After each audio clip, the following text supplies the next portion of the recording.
Good evening and happy Limb Loss Awareness Month. I'm so excited that we have another beautiful virtual monthly peer support group meeting. We call this Heart to Heart, where we bring health and wellness experts and subject matter experts in the amputee space to the comfort of your home so that we can hopefully improve your quality of life, the resources, the tips, the tricks, the things that you know to live your best life. Maybe you meet other people and you create friendships within this group. We've had the blessing of doing this now for over 2 years, and it's been just such a beautiful success. In the future, if you ever have topics that you want to bring up within the health and wellness space or the amputee space, you can always email us, email me, info@lesslegmoreheart.com, and we'd be happy to help feature that. And you can watch all the playbacks to everything that we feature on Heart to Heart on our YouTube channel, where you'll find all of the content that we have and that's continuing to be dropped from our amazing video editor who might be in this room. He might be called Zach, so we can all give him a round of applause for all the beautiful work he's doing, because it certainly isn't me. Today, I'm really excited to share with you guys a presenter who is one of my personal inspirations. She's also a beneficiary of our program and also a volunteer within our program. And Kim is here to talk to us about the power of peer mentorship. And she has, if you don't know her, she has a really beautiful and wild journey, as we all do. She is a synovial sarcoma survivor and also below the knee amputee. And of all the things that she has gone through and continues to go through medically, socially, all of her life, she's one of the most philanthropic people that I've met. She is constantly donating her time, her talent, her resources, and she's been a really faithful volunteer for our organization. So I couldn't think of anyone better to lead us on this beautiful month of awareness for limb loss than you, Kim, to talk to us about peer mentorship. So thank you for being here. Thank you all for being here. I'll turn it over to you, Kim. Okay, I am Kim Ousley. I am a left below the knee amputee due to synovial sarcoma that showed up in my foot and ankle back in 2010. In August, it'll be 15 years. I can't believe it. It's amazing. But I did go through 4 more reoccurrences of that cancer in the first 7 years of this almost 15-year journey. But I'm technically cancer-free for the last few years. I'm happy about that because the first 7 years were not fun. But I am also from Indiana. I don't know if anybody's even remotely near here, but that's where I live, close to Indianapolis. I am a freelance writer. I am I guess you would call a professional volunteer. I met Tina at the Amputee Coalition. I don't know if any of you went in August to the coalition. No, but that's where I met her. And I have really enjoyed getting to know Tina and everyone on board and helping with different projects that I can do from home. My story is chaos in the first 7 years because the cancer kept coming back and I had to have more surgeries, more chemo, and I almost died a few times. Sepsis, MRSA, you name it. I don't know if anybody else has had a similar thing go on, but man, it was not a fun ride, but I'm glad that that's behind me right now. I think that I need to explain that like 14 years ago, there was none of this. There were no support groups virtually. There was no support groups even near me at the time when I became an amputee. The physical therapist gal, she was nice. I asked her, what does this look like? What is this going to do for me? I mean, how do I put this on? What does it look like? She didn't have anything there with her to show me. She just said, oh, you just take this and you'll don it like this with her hands. And I'm like, well, that doesn't tell me anything. I wanted to know more. And eventually, I went through physical therapy and all that and was able, hopped around on a walker with one leg and for 6 months because chemo slows things down. And then I was able to finally get my first prosthetic, but I didn't know what to expect because there was no one to help me understand it. So that's kind of why I've been on this journey to try to help other amputees, understand this journey. And I am just excited that you all are here tonight. And if you have any questions or anything, feel free to put those in the chat, and Tina and Zach will take care of those. As far as the impact, I remember feeling very isolated. and very alone. Does anybody relate to that at all when you first became an amputee at all? I mean, I just felt like even my friends and family just, they didn't know what to say. They didn't know how to act. They didn't know what I needed. It's like they were afraid of to say anything. I felt like I had to be the encourager than be encouraged, you know. It's very isolating, very kind of, I don't know, alone. I felt very alone, and that can be depressing. I think mental health is extremely important for any of us, and grieving. We all will go through a level of grief at some point in this journey, and I think it took me a while. I was pretty much in shock because when they found out, oh, it's cancer, you're going to lose your leg, it was like, we got to take it yesterday. I didn't have time to process it in the beginning. So it took me a little longer to get to that point of being able to process it, you know. As far as community support, there really just wasn't any, you know. I had a couple of really good friends that would call and check on me, but for my chemo, I spent a week in and 2 weeks out. And by the time I started to feel better, it was time to spend another week in the hospital and do chemo. So, you know, it was during the week. So people work, people are busy. And, I may get a couple people want to come on the weekends, but it was kind of quiet in the hospital. I think I made a lot of friends with the nurses, though, and the cleaning staff and anybody that I could talk their head off, you know, until I didn't feel good. And then and then I would just be quiet. But, you know. I can totally relate. I've had a very similar experience. People, they don't know what to say. They think that they're supposed to say something to fix us, when Yeah. what we really need is just a companion to talk to and listen. I'm like you. I've been away from so many people. Like the UPS guy shows up, and if I'm outside, I'll talk to him. You know, I find that people just don't know what to say. They're uncomfortable often looking at us, and they don't know how to process that. So they choose, well, this is my opinion anyway, they choose to just not engage because they don't know what to say. It's almost like we have to educate them about, like, no, you don't have to fix me. You're not responsible for this. I'm the one living with this. All I need is companionship. Yes, I totally get that. And I missed my church family greatly because I couldn't go to church for almost 6 months. I know the day that I got my leg and everything, all I could think about is I can't wait to drive again, you know, because I still have my right leg. And a couple weeks after that, I was walking with my walker out to the car, and my mom's behind me going, "Where do you think you're going? You can't drive." And I go, "I got my right leg. I can drive. I'm going to church this morning." And she was like, "No, you're not." And I'm going, "Yes, I am. I'm getting out of the house."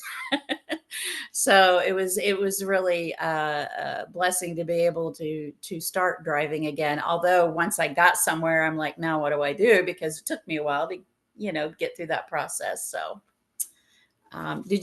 Tina, did you want to ask that question, or do you want me to ask it? You want me to? Okay. The question I have here is, raise your hand or drop a comment if you've ever felt like no one truly understands your journey. I think almost every one of us here has at some point, I can see a lot of hands.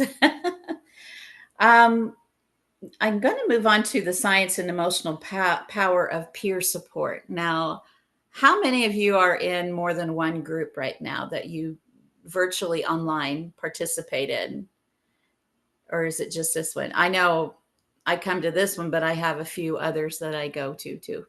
So the psychological benefits, I think, outweigh anything else because I broke my wrist back in October and I had surgery on it, and I couldn't drive for a few weeks. And that I missed the whole entire fall season, which is my favorite season of all time. And it was isolating. But then I found out about all these groups online that I could be a part of. And man, I took advantage of as many as I could. And Facebook groups and Instagram, and following different people that seem like they've had their channels for a long time, YouTube groups, different things like that. I've been compiling a list. So if anybody ever wants that, just let me know. But the psychological benefits, how many feel like they went through some anxiety or depression in the beginning of all this? Yes, I did too. And what do you think would be something that you wished you could have known about then to help you get through that period of either depression or anxiety? Because that to me um, was hard. It was hard because I pretty much was sitting at home by myself, and I didn't want to bother anybody. I didn't want to call anybody because everybody worked or they were busy. And but yet I needed somebody to talk to. Eventually I went to counseling, and I see nothing wrong with that at all. I encourage it, even if it's temporary, to help you just have somebody to bounce whatever's on your top of your head. Because I found someone who specialized in oncology as well as amputees, and that was also important to me. So, and then for me, joining some of these groups, when you see other people doing the things that you're still hoping to do, like what is it, like learning to walk, or how to put on your prosthetics, whether it be, I have a pen lock, other people may have sockets of different kinds, suction, those kinds of things. And so it's nice to talk to other people who may have already been through what you're presently going through. And I don't know how many have you have had the chance to run across new amputees, and you've like, hey, it wasn't easy in the beginning, but here's what you do. I mean, I tend to be that kind of person because I like to talk. So, community. What do you think when you hear the word resilience? Does anybody want to unmute and maybe tell me what you think it means? I'll give you a quote that's relevant. Only when you repeatedly expose yourself to annihilation is that which is indestructible found within you. Mm-hmm. Mm-hmm. I do know that being resilient for me is not about being happy all the time or toxic positivity, but it's more about finding joy in the midst of the pain and whatever else you may be going through at the time. And for me, whether it be your spiritual life or your friends or your family or whatever, the community for amputees, it's like we understand each other on a different level than anyone else who's not gone through what we've gone through. And that is highly important for all of us to. And I know that it looks like I'm an extrovert, but really I was born an introvert. So when I come home, I kind of like to veg out and have peace and quiet. But I have a twin sister, so therefore, she did all the talking, and now it's my turn. So if anybody's a twin out there, you may, or has a sibling, you probably will understand that. But a community also, you're going to see people in these groups, whether it's in person or if it's online. You're going to see people that tend to find ways to do things, even though they got a missing limb, an arm, a leg, or quadruple amputee. Some people just lose toes. Some people just lose fingers. I can't imagine not having any of my limbs. But yet there are people out there living their life and they don't have all four limbs at all, And I find that admirable, because there's times I still get frustrated because as I get older and I'm pushing midlife, there's things that my body is going, nope, you can't do that anymore. But I am trying to find ways to exercise. I do virtual yoga online for amputees. I do adaptive. Yesterday it was line dancing in a chair. Yeah, there is such thing. Today it was Zumba, but I skipped it because I did the yoga already. So I took a break. But what are some things that you guys would like to see in a support group if you were a part of one? Does anybody want to pop in there? You're fine to do so.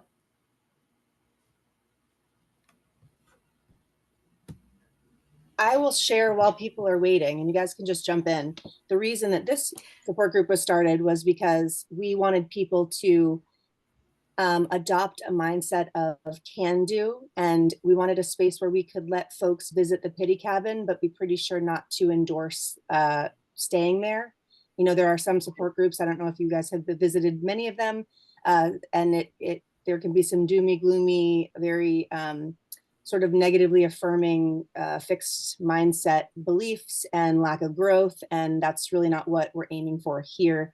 And so I think that having a well-developed plan to ensure that everyone's time is maximized and that we have relevance to the content. I really like that. What do you guys like in a support group besides the free giveaways that are happening? Z, why do you keep coming back?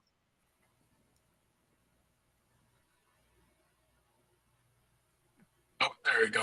I was on mute. I can always come back to just like camaraderie and just everything. Just as a close knit group. And It's I always see, friendly and yeah, we try to shake a leg. Hey, that's right. Tina keeps coming back too. Tina, what is it about this group or any other group that you attend that makes you keep showing up and spending your valuable time? I like the support that's offered. But another thing is we understand each other. And like you said, we don't pity each other, but we understand. And that means a lot. Now, Cindy, you're not getting out unscathed. Cindy, I've seen your face a few times this year. Why do you keep coming back, my friend? What is it about it? It's that mix of being able to share where you are, possibly where you've come from and what your struggles have been. But then there's this aspect of what do you want in your future and how are you going to get there? So I've been in support groups that literally I left because I felt like I spent the entire time revisiting my trauma, which after a while was not helpful. And it's like every time it was like, okay, it's keeping me stuck here. And this group is not stuck. So this group is, we all have stories, we've all had struggles, and sometimes that's right now, and we can understand that, and we all know that all of us are picking up and doing what we got to do to do what we got to do, and so there's a little drive underneath the story here that you don't have in other support groups where it's not just negative, it's literally just staying stuck, and this is not stuck, which is really nice. I love that. That's beautiful. Thank you. And Bob White, my friend over there, that the world keeps trying to boot you, but you sir survived again. What do you like about these support groups or other support groups that you visited? The camaraderie. I have to agree with a couple of the previous commenters. You feel like you're something that doesn't let you relive your traumas. That you it's uplifting. It's different information every month, or it's different information for each meeting. And I think one of the big things is just it helps you be yourself. I noticed in public a lot, you tend to people judge you for what's going on. Why did this happen, or why did it not happen? And they don't know. And at least with this group, where you have, I'm not saying they're all the same, but similar stories of what we've been through, as how we've dealt with limb loss, how we not dealt with it, and whatnot. One thing I think would be a good topic for the future is how to address the public when they approach you.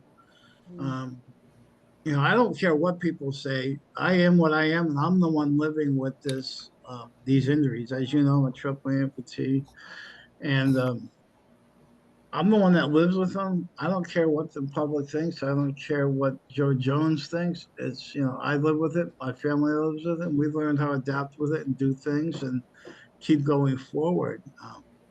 In addition to all, the limb loss, as you know, I'm waiting kidney transplant. And so that's thrown a different curveball.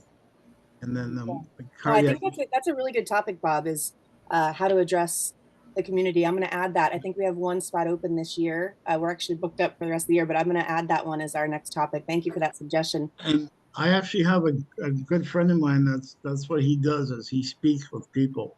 Okay. And I might be able to talk to him and see if he can throw some stuff out there for us. Thank you. Yeah, link him in. And then I'm going to go Yeah. over to Christy too. Thank you, Bob. Go ahead, right. Christy. Hi, Kim. I these support groups help me. I'm learning more about the amputee. When I got my amputation, I never got anything.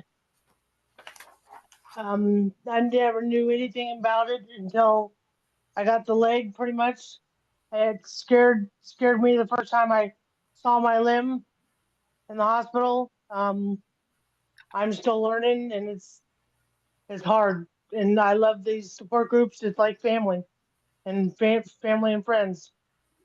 And Christy and I'm I on are in a another. group together, other groups together too. So Mhm. thank you for coming, Christy. I really appreciate Yeah, it. thank you. Thank you. Yeah. And I am not always this jovial. I have days where I'm very quiet and actually kind of what I call not melancholy, but just kind of, don't feel like being jovial that day. So, and that's a good thing because sometimes when you come to the meetings, the ones that I do through balancedamputee.com, Leslie runs those, and that is the chance to be able to say, and this is how I'm feeling today. What do you think, guys? How can I get past this? Which is better than saying I'm stuck in my trauma or I'm just going to be mad at the world or whatever. Because, there are some people that it's easier for them to dwell on that than try to find ways to move forward. And trust me, Tina knows I've had some rough things going on in the last few months with the surgery and breaking my arm and falling and all this kind of stuff and car breaking down, you name it. It's like I get hit one after the other, but like that movie Unstoppable, I keep getting back up. And you know what? To the point, and I'm going to pump you up, Kim, because I like to just put more and more helium in people's beautiful balloons. While Kim was recovering from a broken arm and like just a whole huge setback, I got in the mail a card that had a hand knitted heart that is now on the dashboard of my car. It's like the people that are sometimes in the hardest places and have the least to give. It's like just beautiful how intentional you'll be with your time to send love to other people. And it's such a small act, right? But it means so much coming from where I know that you are, that it's something that I choose to put right in my face all day when I'm driving. So yeah, I have I just made this for myself. It's my fine apple. And it says, I'm fine. It's fine. Everything's fine. I have an Oh, you got the pickle. Kyla and Zach gave me an emotional support pickle that says, I'll always be around to let you know you're a big deal. Yes. I've just been making this, and I have friends that are teachers that give them to their students and they love them. But yeah, I crochet. Cool. Learned I'm a lefty, but that's my stress reliever. I have a shirt that says something about Jesus is my savior, but crochet is my therapy, and that's probably my whole stance on life some days. We've got some people wanting to jump in. If you don't mind, I'm going to let Miss Sure. Pia. Why don't you say something, Pia? I see your hand up. Hi, I just want to give a shout out to Kim. She has been my peer mentor for, I guess, a month now, but she has been absolutely amazing. I'm a very new, right below the knee amputee. It was just January of this year. And she has given me so many amazing resources. I ask her a million questions and she's so patient because I just, didn't know anything. But she's really kind of helped me navigate the ups and downs. And I want to say, Tina, that I went on your website when she invited me to join tonight, and your website was so inspiring for me. And I definitely want to come back because I don't want to be in the doom and gloom. I was very active before all this happened.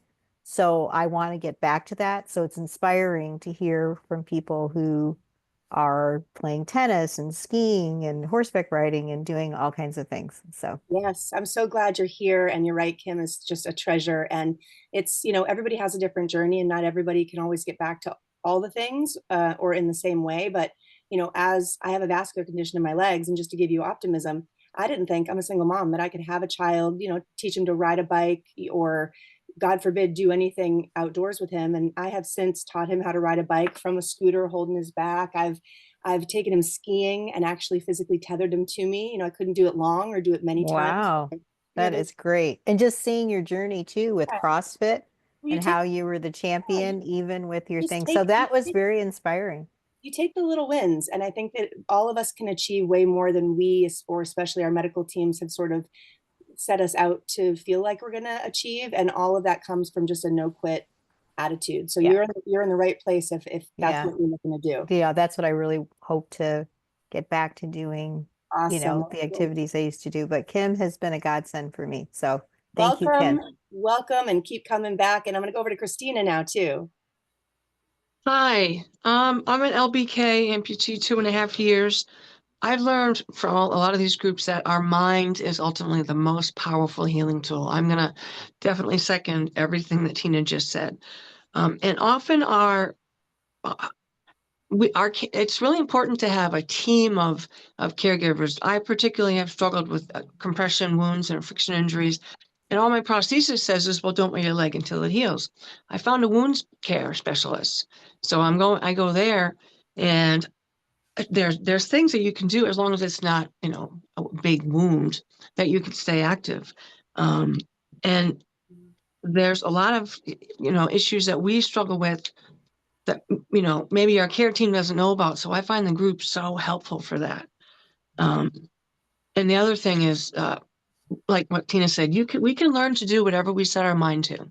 I've never skied before. I with Adaptively Able, I skied 4 times this winter. It was crazy. I was so happy. I was crying, and I try to tell myself, and I did this from the very beginning, you've got 3 perfectly good limbs. Like, in CrossFit, Tina, you're working the 3 good ones that you've got, and therefore you drag the other one along for the ride. I try not to define myself by what's missing from my leg. I like to think of it, I'm like bionic. And I don't mind if people look at me. I kind of, at this point anyway, I kind of take it as an opportunity to educate, especially when it's kids, because they don't, maybe they've never seen somebody like that. So I try to walk around and keep my head high. And the groups are a big reason why I've been able to do that. So I'm happy that Tina does this every month. She always has great topics and people. So thank you. Well, thank you so much for being here. Thank you. Back to you. I love to get in the water. That's my thing. I wear a dry pro sleeve over my leg and I get in the water and exercise. And I feel like it's one giant bathtub because it's at a community center and it's warm water. But I don't know. I've always been a water girl. And I didn't think that I'd ever get to go back into a pool. I was like, I can't hop on one leg into the pool. I'm getting too old to do that. But once I found my prosthetic guy and my physical therapist, when I first got my leg, they got me into silver sneakers exercise at the Y after we finished doing therapy. And then they found the dry pro sleeve, which you put on and you have a little bulb, you squeeze out all the air, and then you can get in the pool and keep your leg dry and still wear it. I absolutely love it. I'm on my 3rd one in so many years, but I've taken it to the beach. If I get a hotel room where I don't have what they consider handicap accessibility, which we all know is an issue when you try to stay in a hotel, then I can wear that and the shower and stand up and shower. I've used it in the ocean and on the beach, and now I have a prosthetic that is waterproof, so, and my foot and ankle is waterproof, so, but I still wear it when I get into the pool at the community place where I go, because Lord knows what's floating around in that water and I don't want to ruin my leg. Oh, it's funny. Cindy's got something to say. Go ahead, Cindy. So, one of the things that I like about this group, and which is nice when you're in a room in a collective of amputees, is that when you see news stories and other groups and whatnot, they always talk about, what's the big thing that you want to do now? It's like, oh, like, you feel like you're supposed to say, well, my goal is to climb Mount Kilimanjaro. And while that is the goal for some amputees, or to run a marathon or to do these types of things, for the most part, the thing that was the most wonderful thing when I started walking again was to stand up and make breakfast. To be able to carry in a bag of groceries and not worry about them falling off my lap in my wheelchair. To just the simple day-to-day things that before you're walking are really, really hard. Some of which are just not doable. Whether you're using a wheelchair, or you're in crutches or using crutches or whatever, walker, whatever that is, that when you start being able to walk, those things come back to you. And that's the being able to wander around my house when I'm brushing my teeth. I didn't know. Stupid thing. But it's like, oh, well, I'm not bound to be right here while I'm doing this. I can actually do this again. So, and it's one of the nice things when you're with a group like this is that, those triumphs are as big as climbing Mount Kilimanjaro, because that is you living and getting little pieces of normalcy, which is huge because we've all lost normalcy. So getting pieces of that back is really big. And I wanted to share, I have a local person who has made socks for me, because one of the problems that I have, I get super cold. I have an osseointegration, so mine has a hole in the end of it for my abutment. So, but it goes over my leg and I can sleep at night without freezing. And yeah, so she crocheted, I had her crochet for like 4 of them for me. Yeah, I do make my own stump socks for winter. Yeah. Yeah, it's awesome.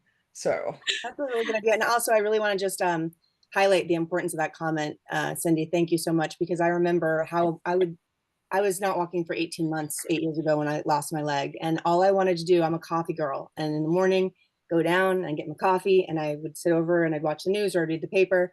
And for 18 months, I had crutches because I was so against, at that stage in my acceptance and my journey, I was so against a wheelchair. It was just, for me in that stage, I didn't view it as an opportunistic vessel to get around the world. I viewed it as the defeat because I hadn't really worked through the trauma in my head. So I would crutch everywhere, and you can't really crutch and also carry coffee, and I'd spill it every single day for almost 18 months. And that one time I got in the leg and I was able to move, as you said, across the house without spilling my coffee. I just sat on the couch and I cried. And it was like, very few people are going to understand how this is such a pivotal moment in my life. So when you were talking about that, I literally got chills, because it brought me back to that moment where this process of limb loss, or any major trauma or any chronic diagnosis or any major loss, really highlights how big the little things are, right? Like how big. And I'm, one of the things we're going to talk about later is gratitude and what we're grateful for. And as a foreshadowing of that, that's what I'm the most grateful for, honestly, is just having an eye of gratitude for how profound just the small, beautiful things every day are that I can do. So thank you for that comment. That really resonated with me.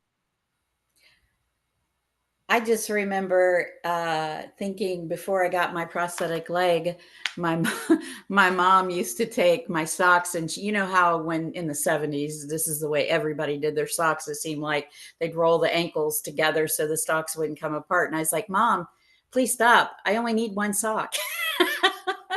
For a long time, because I was like, oh, I don't need both of them. But now I'm back to buying cute socks and funny socks, because Dollar Tree and places like that, you can buy just about any kind of retro design sock that makes you happy. I found Bob Ross. Anybody familiar with the painter that passed away? That guy can lull me to sleep anytime, because he's on every channel, every PBS channel. But the other thing that we're here to help each other with even things like insurance questions or prosthetics, because sometimes you may be really frustrated with the processes that you're using, for example, or the company that you're going through. And maybe you're looking for someone to help you through that process. It's always good to have the group to ask and get feedback from on those kinds of things too. We have, I mean, you know, the advocacy. I am a lead advocate for Amputee Coalition. And what that means is I got certified in November while I was home nursing my arm. Yeah, I didn't stay. I couldn't just do nothing. What that means is, I don't know if how many of you are familiar with So Everybody Can Move. Anybody else familiar with that? Okay.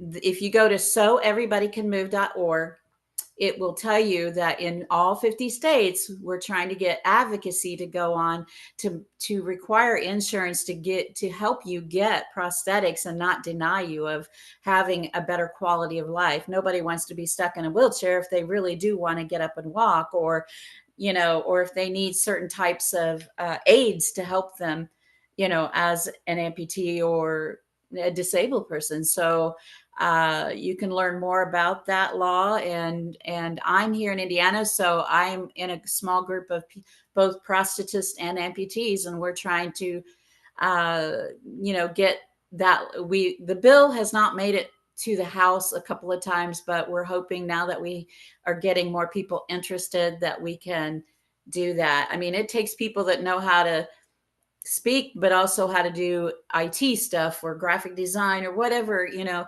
like Tina, I'm sure she understands that, you know, always looking for volunteers that can help with stuff that maybe she doesn't have time for. So that's kind of what I do. I kind of I have a journalism background, so I try to find ways to make calls to government officials and say, hey, I'm so-and-so from the Amputee Coalition, and, you know, those kinds of things, and let them know what that law's about and why we would like to see it. And the best thing is that some of those people in government, it doesn't matter if they're Democrat, Republican, liberal, we just want to have somebody who says, yeah, I know someone in my family who happens to be an amputee. I would love to learn more about that.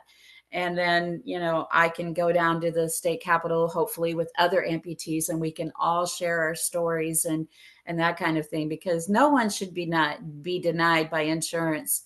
You know, I mean, the deductibles are ridiculous. You know, it's just, I'm on Medicare and that's already enough. I have to jump through a lot of hoops in order to get what I need. It's so funny. My orthopedic surgeon who did my original surgery, I still have to go down once or twice a year to him and see him eye to eye for like 2 whole minutes. And he writes the prescription. Do you need new liners? Here you go. You need a new socket? Here you go. And then I have to have them fax it to my prosthetist, and then they fax it to Medicare, and then we wait and see anybody by a show of hands here ever had to be in that fun hamster wheel? Yes. Oh, that's my least favorite washing machine to be in. I did want to share on your behalf though, or just in the thread of what you're talking about. I was never like a huge advocate until obviously I became a foundation leader, and then there's regional things that are happening. But Amputee Coalition put out a request to everybody and said, hey, we want all of the states to officially recognize Limb Loss Awareness Month for a lot of reasons. It brings the words across a governor's eyes that have to hand sign a proclamation. And that's kind of step one to getting that frequent exposure that they need to see to actually care enough about the cause. So New Hampshire is where I'm from, and we're really excited at Less Like More Heart that we have right here a signed proclamation from the governor. This is the first time in New Hampshire state history that our state is recognizing Limb Loss Awareness Month. And if your state, if you look at Amputee Coalition on their social media page, it shows the different colors of which states have received submitted proclamations and which states have accepted proclamations. There's still a number of deficit states, and these types of seemingly small measures really do add up when people are coming in with legislation changes like So Everybody Can Move.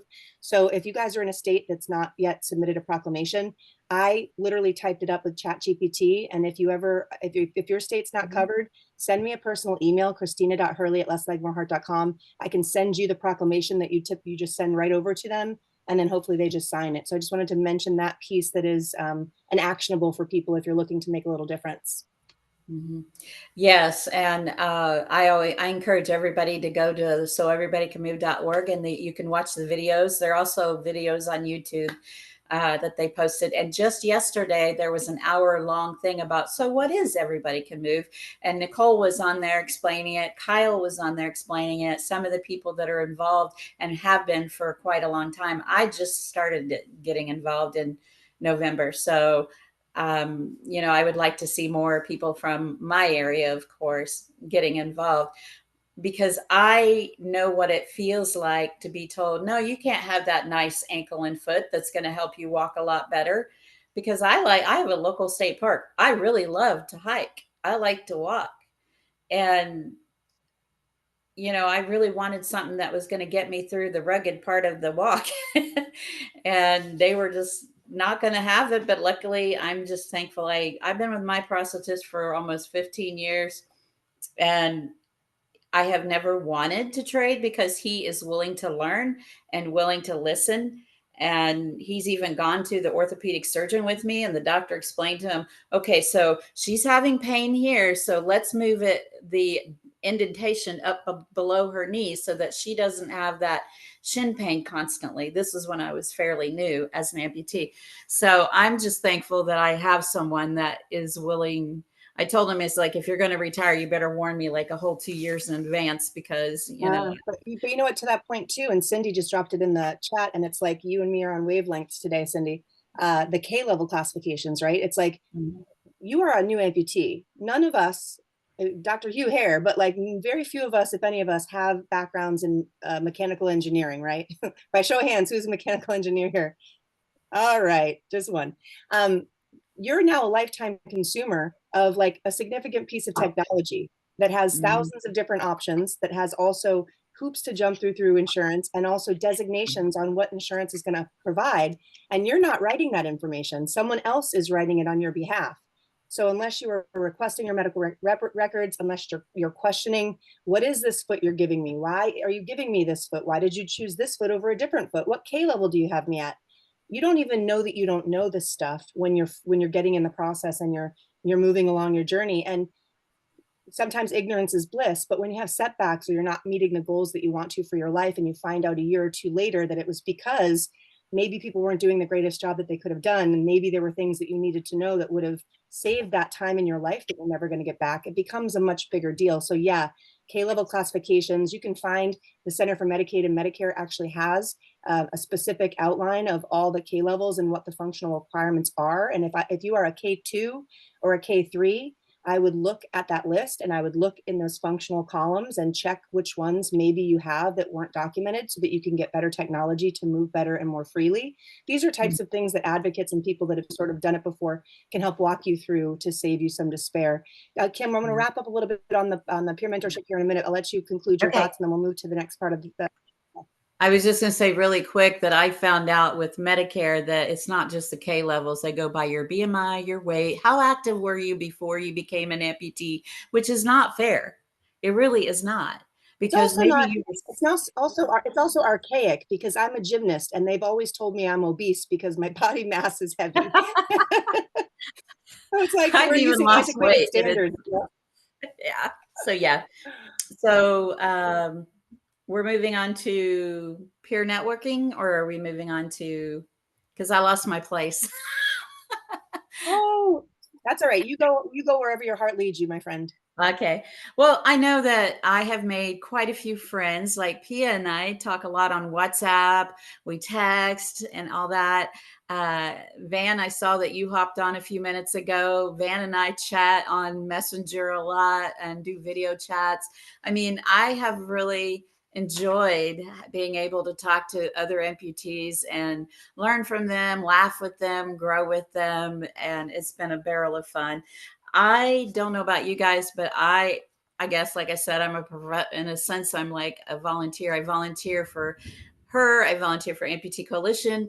I volunteer locally for a community center where we have the homeless and different things that come in. And I volunteer at the local state park. It's like, when I was a divorced single mom, I had no time to to do any of this stuff. So I'm thoroughly enjoying it. It feels more like a fun than a full-time job, but I encourage you to find ways to volunteer. I know, like Van, you were volunteering at a food pantry today while you were talking to me. So there's so many opportunities, and just find out what your interests are. I mean, you don't even have to crochet or write or paint, but if you're good at listening, or if you're good at, just walking alongside people, hey, go for it, and do that. And so there's adaptive sports. Is there anybody here that does any kind of adaptive sports?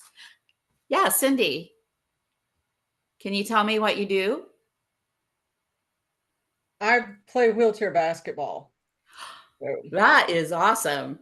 it's like basketball crossed with roller derby, so which is awesome. So but yeah, it's in the national tournament is actually going on in Richmond. I live just outside of Richmond this weekend, so and my team is not in the tournament, but I'm going because it's one of those places that you go and you feel normal because you're part of everybody else. I mean, it's just one of those things of that there's nothing unique or different that makes you stand out in any way, unless you have a really, really cool Genium 4 knee, if you're an above the knee and you're lucky enough to have one of those. But we might compare feet and those types of things. But it's a great place to wear. And I started playing before my amputation, and when I play wheelchair basketball, I don't feel broken. Music just for you. Sorry, my Siri was telling. Sorry. That is awesome. I would love to see you play that one of these days, because I have seen other people do it, and I just think it's great. Speaking of roller derby, that was one of my favorite things to watch when I was a kid on TV on Saturdays or something like that. And they still do it. I guess there's still groups out there. So, Bruce, you have a question? Oh, adaptive sports. I started playing adaptive pickleball. Oh, wow. How did they do that? In a wheelchair or? No, you can play either in a wheelchair or you can play. Northeast Passage does plays out in Dover, and you actually play with it's two bounces, and you can play in a wheelchair or you can play. They play with two bounces, and there's a couple other rules that they make it easier to play. And I've been playing for like 2 years now. That is so cool. I just wanted to it's a lot of fun. It's a lot of fun. Jeremy. Hi, Jeremy. Hi, Kim. So, I just wanted to, one, say hello, and two, these are not competitive, but I swim 3 days a week for my own exercise. And I think you and I have talked about the fact that I also do martial arts from both the wheelchair and with the prosthetics and the crutches. But as I have lost weight, it's not as safe to do them, to do the kicks anymore. So at least not until that gets addressed. Well, thanks for coming tonight. Jeremy has Walking Spirit? Is that what it's called? Yeah, Walking Spirit.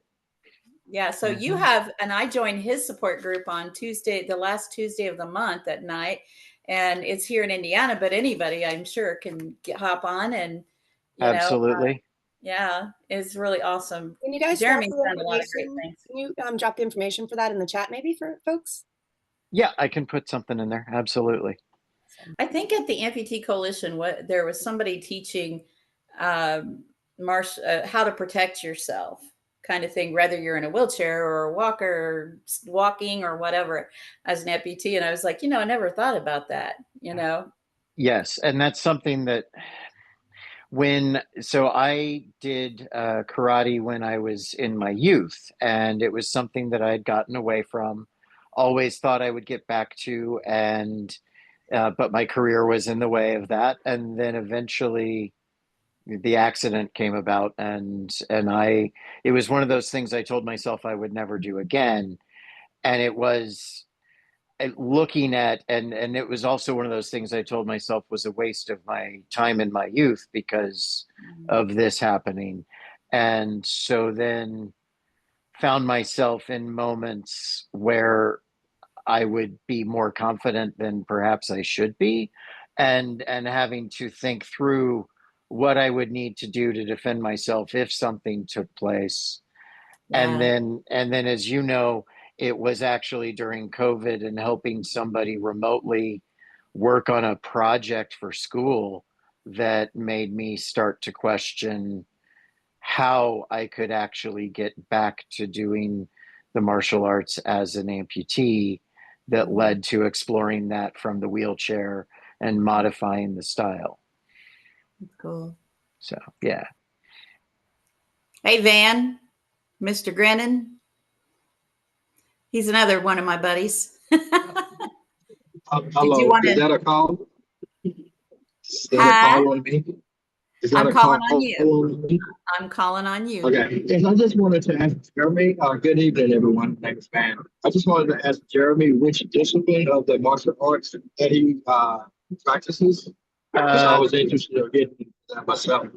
Yeah, sure. The style is Shorei Goju-ryu, which would be a combination of Shuri-ryu and Goju-ryu. Yeah. Okay. Okay. Yes, they mentioned. Yeah, Kim had mentioned that they had the martial arts kind of self-defense thing at the Empower Fest. I think it was Mighty Cool or something of that nature. I know I'm not pronouncing the name correctly. Mighty Cool, Party Cow, something like that. But it was pretty interesting. I do sports, but I don't do anything adaptive. I would like to find some adaptive sports to participate in with some other adaptive people in my area. I'm in Fort Worth in Texas. If anyone is aware of anything that's going on in Texas, adaptive wise, I would love for the information or the resources to be shared. What town do you live in? Fort Worth. So you should check out the Adaptive Training Foundation. Adaptive Training Foundation. Okay, I'm most certain. Good. I'll put that. Life-changing 20,000 square foot facility run by a former NFL amazing guy, David Capora. There's combat wounded vets and people that have had multiple trauma. There's amputees everywhere. It literally, I went there for 2 years in the beginning of my journey. And I will tell you, it is the reason that I'm here and doing the work that I'm doing. It's so, check them out online. You can look it on their social media. I owe all of my successes to that program. It's their social media is amazing. And if you want to join their program, they offer 9-week programs for people at no cost. And you can sign up for their Redefined program at their website, adaptivetrainingfoundation.org. But it is legitimate and it's an incredible opportunity. Okay, thank you very much. I just put that into my notes. Yeah, you're welcome. We have a few more minutes and then I do want to get to some of the fun stuff I have lined up. It looks like we've got one more comment. Hey, Bob, do you have something to say, my friend? I was going to say in the Northeast, we have Northeast Passage, but Spalding Rehab Hospital out of Boston also does a lot with the amputees to get them involved with sports. One thing I was looking into before I had the arm injury was sled hockey. I'm crazy enough to do it. I did it. You know, they've got a program also too. If you guys haven't heard about the National Ability Center, you should definitely check them out. They have lots of different programs, including sled hockey, where I tried it for the first time. And man, it was a lot of fun. Jesse, actually, is Jesse on the call? Yeah. Yeah, Jesse, do you want to share your experience recently with sled hockey? I know it's so little on the phones, right? I got you. Yeah, just this past weekend, there was a sledge hockey tournament in Calgary where I'm at in Canada. And they had a try-it session and then there was a pride game in the evening and I got to participate in both of those things. It was the first time I'd ever done hockey of any kind or been in a sled for it or anything. And by the end of the game in the evening, folks from the women's national team came over and were like, "We want you to start training." So that was pretty exciting. Oh, so awesome. Well deserved. Well, guys, I want to move through. Kim, do you have any final things about peer mentorship except everyone should do it? I think we just did it. We set an example with what we're doing tonight at near the end. Now it's your turn. I'll leave it with you. Thank you, Kim, so much for bringing your light and your love into this meeting. It was so great having you. And I'm so grateful for your volunteerism. You guys will notice in the chat, I've dropped a bunch of stuff. I want to ask you guys a couple of questions, and then we're going to get to the giveaways. I'm going to unmute each one of you, and I want you to concisely state what it is that you are grateful for that has come from this limb loss journey. So something that you're grateful for directly related to your limb loss journey. And I will call on you and unmute you. Let's make them quick and we'll go around. I will start. I am the most grateful for having the lens to view life in a more simplistic way and be more grateful at a cellular level for the smallest things, because those really are the biggest things. I'm going to go to you next, Pia. I'm grateful for the kindness of strangers that I've experienced since I lost my limb. And also I'm grateful for my support system. Beautiful. Jill, I'm coming at you next.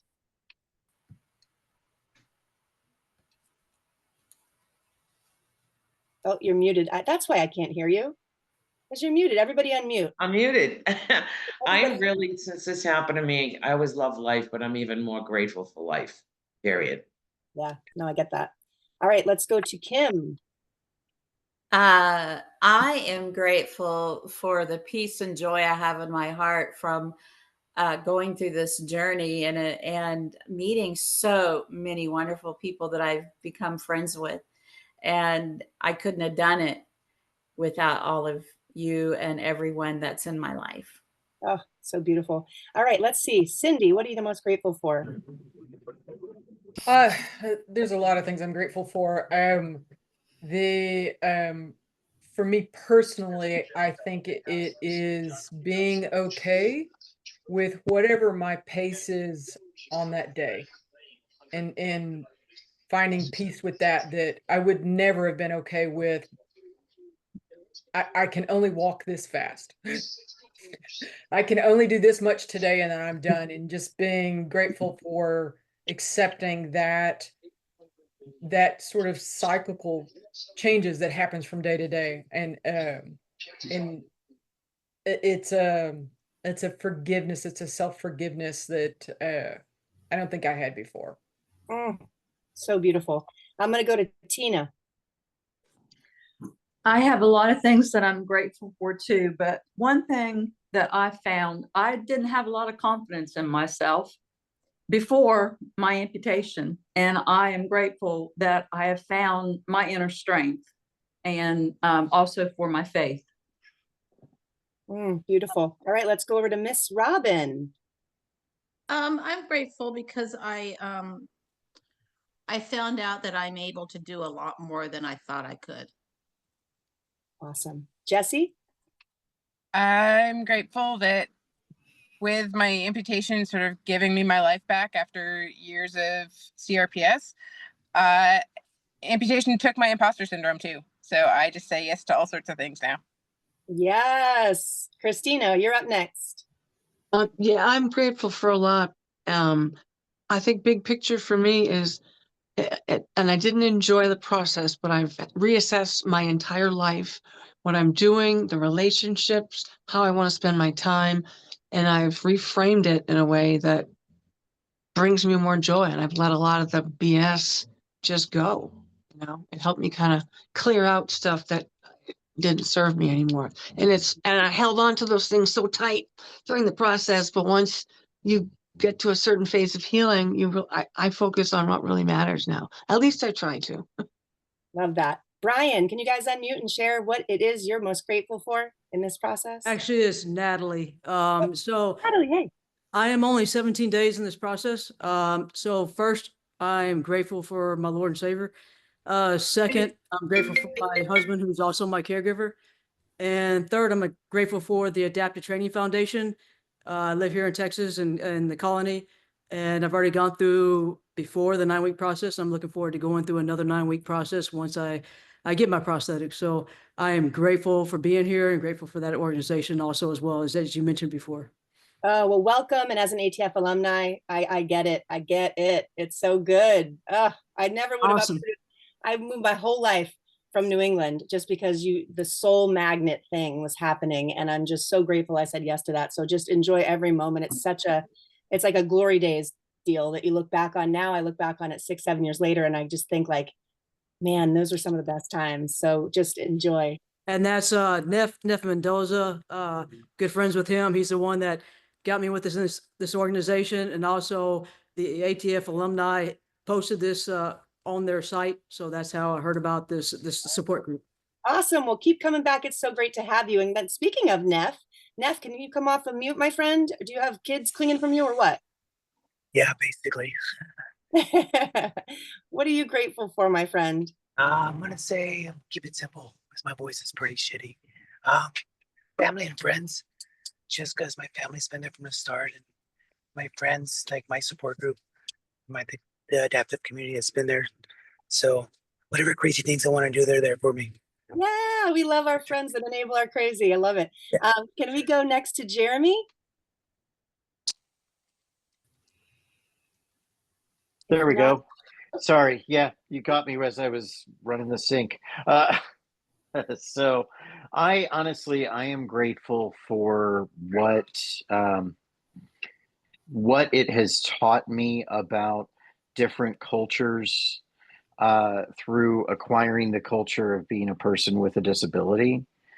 It completely changed the way that I viewed the world and the work that I do.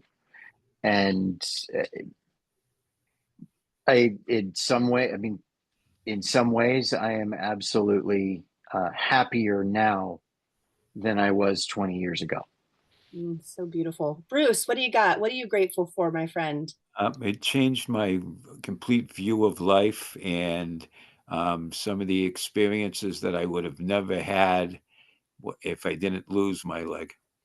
Brenda, are you with us? Yes, I'm here. I'm grateful for this new life that I have and every part of it. Beautiful. Yeah. John, what do you got? Well, I'm so new to this, I'm not quite sure yet what everything's going on, but I'm pretty grateful to my PT, OT, and my occupational therapist coming to the house. They showed me a lot of stuff. I told my PT this week that I needed to learn the stairs so I could get out the house, and then I would be able to start driving myself to my outside therapy, and taking it slow. So I think of everything every step I take, I think of the consequences if I do it wrong, consequences if I do it right, what I'm going to do if I do it wrong, and how to try and get myself out of it. And even though I drove the other day with my wife in the van, today was my first day that I had appointments that I went alone, drove myself. That went okay. That's a big deal. Grateful. I'm gonna try and do the karaoke event that we have coming up this weekend, and nice maybe plug, just John. Nice plug, John. I'll pay you later. All right. Yep. Except no Bitcoin, please. But I'm just trying to. I have 2 weeks. So I've had my leg 2 weeks, and my PT basically threw away the walker, and he said you're going to be better on crutches. And I've been using crutches. I had my next step prosthetic company today, and they made a few adjustments. Awesome. Just trying to. Hopefully, I'll be able to walk on unassisted without a cane or crutches or anything. That's kind of what my goal is, and my fear You'll get of there. not being able to do that. You're doing all the right stuff. You've linked in with the community early. You're really ahead of the game. I know you're in a tough spot. We've all been there or are there, and so we're here to help you along the way. What do you got, Mark? What are you grateful for? I'm thankful for it. It basically gave me a second lease on life. I just changed my whole life around. I look at things a whole lot different now, and yeah, I'm sad without it, but I'm doing well with it, you know. Oh, that's a good way to say it. Logan, what do you got, buddy? Mainly I'm grateful I'm not in pain anymore. But very grateful to be able to keep working and continue to enjoy being active and keep going every single day. So Love that. Tim, what do you got?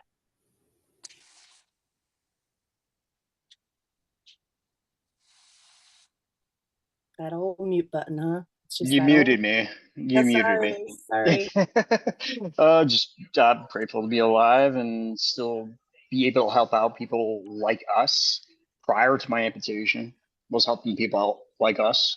So happy to do that, and friends, family, my biker gang.